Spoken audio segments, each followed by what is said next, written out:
can this actually help? Let's discuss this with DAWIE ROODT, economist via Skype. DAWIE, good morning. And thank you very much for joining us this morning. I wonder if you've seen and had an opportunity to look at these proposals of the new draft National Youth Policy for 2020-2030, using broad-based black economic empowerment to address the needs of young people in South Africa. Can it work? No.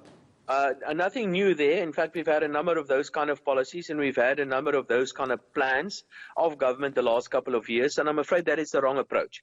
The right approach in South Africa must be to have the emphasis on economic growth, and unfortunately that is not where the emphasis lies. We have to remember that in order to create jobs in a country, you actually have to do exactly the opposite. You actually have to try to destroy jobs to make it easier for businesses, and quite ironically, that is when businesses are going to employ more people. If you want to create jobs, that is like telling companies to spend more money on a resource that they don't necessarily need to spend more money on. So that is the answer to more job creation in South Africa. The reason, especially amongst the youth, why we have very high levels of unemployment, there are many reasons. One reason has to do with labor legislation. We seem to have unfortunately, apologies for that. We lost DAWIE ROODT just at the start of our interview. Okay, seemingly technically the gremlins have gone away. DAWIE, sorry, the picture froze there a little bit. Just from what I've seen, it's still talking about internship opportunities, apprenticeship and work integrated learning opportunities, getting graduates into state-owned companies, improving the skills and stuff. It doesn't really seem to be nothing new.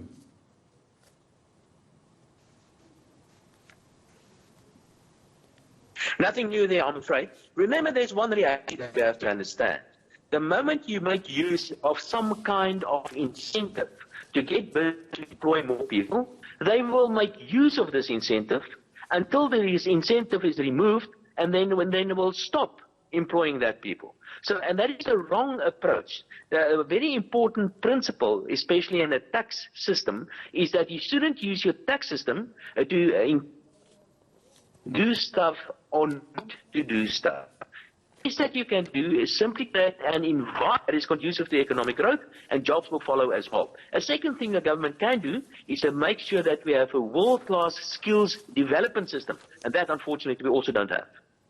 Yeah, so this might not really fix the problem. It seems to me it doesn't seem that we have good ideas at this stage, but this is a draft version of the bill that was published at the end of 2018. So it's in the system for discussion at the moment.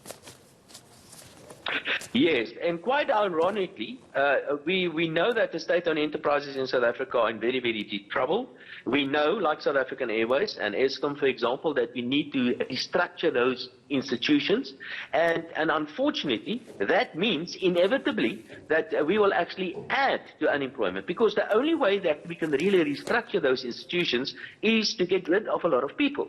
So unfortunately, this is where we find ourselves today in South Africa, that because of the state of the state-owned enterprises today, we actually have to increase unemployment, quite ironically, in the short term in order to fix that, because we've waited far too long to fix that.